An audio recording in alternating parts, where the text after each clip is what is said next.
Dando sequência, então, senador Alessandro Vieira, Vossa Excelência tem 15 minutos, com a tolerância dessa presidência, o depoente está à sua disposição.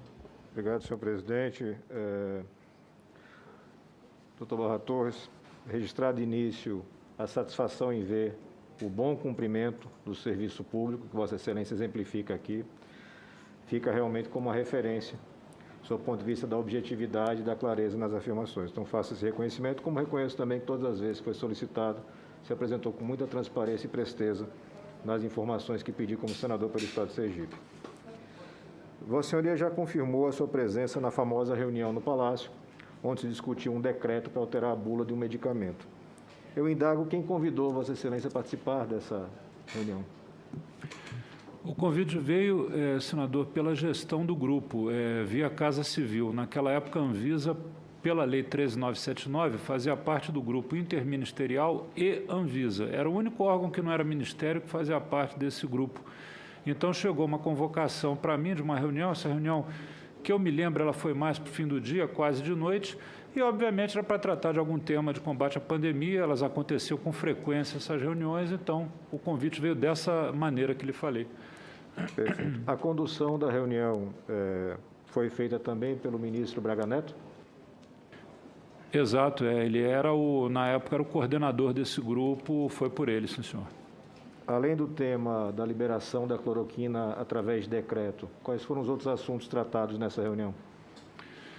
Senador, eu não me recordo de outro tema ter sido tratado nessa reunião. E como ela não terminou, pelo menos para mim, pessoalmente, não terminou exatamente de maneira ortodoxa, dada a minha reação ali, eu não lembro. Eu lembro muito desse ponto focal, aliás, é o ponto que foi citado pelo ministro Mandetta também. Perfeito. O senhor também já afirmou em diversas oportunidades nesse depoimento sua posição técnica contrária à utilização do medicamento cloroquina, hidroxicloroquina, para tratamento de casos de Covid. Eu indago com relação à sequência de atos normativos emanados da Anvisa, partindo da nota informativa número 1 de 2020, onde, destinada ao Ministério da Saúde e ao Comitê de Crise, se recomendou que a utilização da produção de hidroxicloroquina fosse apenas para as indicações terapêuticas previstas na bula. Exato. Em seguida, mês de março e abril, também temos RDC 351, RDC 372, restringindo quantidades e estabelecendo uma forma específica para prescrição. Exato. A receita de controle especial, a famosa receita que fica retida na farmácia para melhor controle. Receita retida, exato. Perfeito. No mês de julho de 2020, através da RDC 405, em seguida, em setembro, com a RDC 420, ocorre uma flexibilização. Passa-se a abrir mão da receita retida, da receita especial, e se abre uma possibilidade maior da prescrição e da aquisição direta desses medicamentos. O senhor pode esclarecer qual foi a base técnica disso? Ainda sob receita, porque essas medicações, elas nunca foram pela norma de livre aquisição. Chegar na farmácia e eu quero comprar, tinha sempre que ter apresentação de receita. A flexibilização se deu porque começamos a ter, talvez nessa época, o senhor reportou que foi junho ou julho, me parece.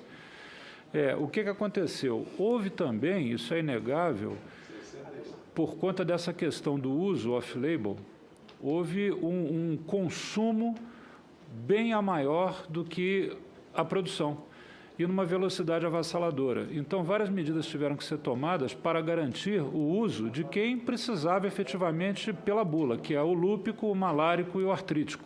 São basicamente esses três grupos de pacientes. Então, nesse momento, nós começamos a receber uma enxurrada de reclamações de que estava havendo uma dificuldade imposta pela Anvisa, porque agora tinha que ter receita especial, tinha que ficar retida. Então, como nessa hora aí essa questão já começou a ser melhor equacionada, nós entendemos que era hora de desburocratizar e voltar a um status anterior.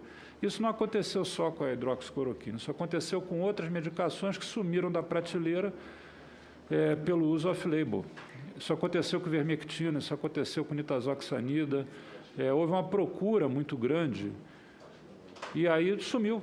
Tinha mãe que queria tratar a criança para verme, não conseguia comprar ivermectina mais. A Anvisa nunca recomendou ou referendou esse uso off-label desses medicamentos para atendimento à Covid? Não. nunca referendou isso. Perfeito. Nós tivemos até, se o senhor me permite, houve épocas, inclusive, de doações que foram feitas ao Brasil, e essas doações de países estrangeiros tiveram, na parte da importação, o nosso aval, porque não tinha como não ter. O consumo de hidroxicloroquina no Brasil, mensal, é de 3.450.000 comprimidos, para pessoas que precisam desse medicamento. E quando houve essa avassaladora procura por causa do uso off-label, nós tivemos que tomar medidas, inclusive aceitar doações. Recebemos aí de alguns laboratórios que doaram 1 milhão, 2 milhões. Isso aí aconteceu. O senhor tem ciência, ao menos por ouvir falar, de que houve emprego desse tipo de medicamento para atendimento a casos de Covid? Sim, inclusive plenamente. Com recomendação do Ministério da Saúde. Existem 2 recomendações do Ministério, uma bem precoce, no início do enfrentamento da pandemia, foi até reportado pelo próprio ministro Mandetta, encontrava-se no protocolo, que era o uso compassivo naquela época, e depois o ministro Taixe me parece que não teve nenhuma ação nisso, e na gestão Pazuello houve uma ampliação desse uso para outras indicações. Eu queria pontuar que na fase inicial, e isso foi gradativo, era um cenário de grandes incertezas e haviam vários estudos em andamento, como existe até hoje. Nós temos um estudo que vai acabar só 31 de dezembro desse ano. Sobre ivermectina, nitazoxanida, tem estudos que vão acabar em 2030, por exemplo. Mas, naquele início de ano, era um cenário de incertezas. Então, até imagino, infiro que isso possa ter sido adotado em face dessa questão. Agora, a Anvisa não tem essa atuação quanto aos programas nacionais de saúde. Perfeito. E para finalizar, o presidente da República verbalizou em inúmeras oportunidades não fazer a aquisição da vacina Pfizer por não se tratar de uma vacina homologada pela Anvisa. O senhor tem ciência dessas afirmações? Eu ouvi pela imprensa. E o senhor sabe informar se as aquisições que foram feitas de outras vacinas foram feitas já com homologação da Anvisa ou não? Aí, senador, eu vou citar o que eu vi dessa situação, porque, reitero, a Anvisa não adquire nada, não participa de aquisição para nenhum insumo do SUS, nem de nada. A gente compra material de trabalho interno na agência.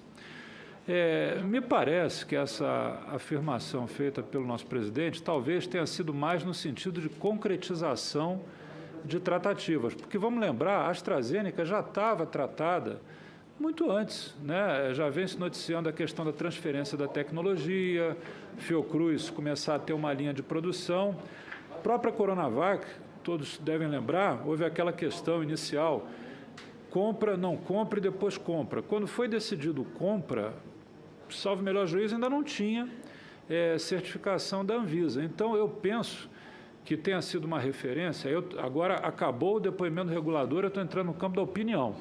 Não sei se interessa aos senhores a minha opinião. Sim, interessa. A minha opinião é de que a referência foi a questão do pagamento. Imagino aí alguma coisa contratual, olha, eu tenho intenção, eu quero, o mundo inteiro fez isso, O mundo inteiro, quando começou com a questão da vacina, todos os governos se apressaram em dizer, olha, não sei nem como é que vai terminar, mas eu quero. Todos não. Desculpa, nosso não fez isso. Fez na AstraZeneca. Não, bem depois. No primeiro momento, nós não fizemos o que tínhamos que fazer. Eu digo, senador, ano passado, 2020. Eu acho que foi isso. Agora, eu não tenho informação desse dado. Mas, objetivamente, oficial. O senhor tem informação de que a Anvisa não tinha concluído sua análise e não tinha homologado, por exemplo, a aquisição de doses da vacina Sputnik? Não, Sputnik não está autorizada. Hoje não está autorizada.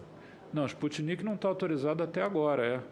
O governo federal demonstrou interesse, eu acho que de 20 milhões de doses, e os governos, 10 milhões de doses, e os governos dos estados do Nordeste é um número maior, parece que 38 milhões ou coisa desse gênero. Isso. O Amazonas pediu 1 milhão. Então, quer dizer, houve aí diversas fontes desejando a vacina, mas não foi possível atender. Então, eu posso concluir que não era necessária a homologação da Anvisa para a aquisição de nenhuma das vacinas. Senador, é uma conclusão que eu acho que deveria ser dita, proferida por quem efetuou a compra. Me parece Um raciocínio No agora... regulamento da entidade que Vossa Excelência preside, Não. existe um normativo que Tem. imponha essa Geralmente, a compra está condicionada à aprovação. Mas eu gostaria de só acrescentar, senadores, o uso, não a compra, o uso em território nacional... Mas a encomenda também. Na encomenda está dito lá que você só vai pagar se ela for autorizada pela É isso que o Anvisa. senador Humberto Costa está lembrando, que eu infiro que seja, eu não tenho eu não li esse dado que o senador Humberto Costa citou, mas eu acredito que tenha sido isso. Fez-se um protocolo de intenção condicionando o pagamento ao registro na Anvisa. Agora, a lei regulatória diz o seguinte, tem que ter o registro ou autorização emergencial para usar, para injetar nas pessoas. E agora, ao contrário, se a gente produzisse em território brasileiro a Sputnik, um exemplo... É o que a União Química pretende fazer. Pois é, para exportar pode? Sim, porque o que vai determinar Entendi, é a o regra. país que vai receber. Não só isso, senador, aí me permita uma colocação. Porque a Nós gente nós não teríamos, o Brasil não teria responsabilidade nenhuma. teria, eu posso responder o senhor. Pois é, eu queria... Teria. Nós colocamos numa resolução nossa a vacina e o oxigênio na anuência de exportação da Anvisa. Ou seja, se alguém produzir oxigênio aqui e resolver exportar para qualquer país, só vai conseguir exportar se a Anvisa disser pode exportar. E antes da Anvisa dizer pode exportar, ela consulta o Ministério da Saúde. Ministério da Saúde, estamos bem de oxigênio? Podemos exportar para algum país? Podemos ceder para algum país? Então, nós tomamos essa medida de colocar vacina e oxigênio na lista de anuência o que de eu quero exportação. saber, por exemplo, a Sputnik não está aprovada para vacinar ninguém. Mas a União Química, né? União Química. Se ela produzir a vacina no Brasil, um exemplo, mesmo ela pode exportar para a Argentina, vender para a Argentina? Pode, se nós dermos a anuência de exportação, é isso que eu queria saber. e se a Argentina aprovar o uso da Sputnik fabricada no Brasil para ser usada na Argentina. Perfeito. Estou satisfeito, senhor presidente.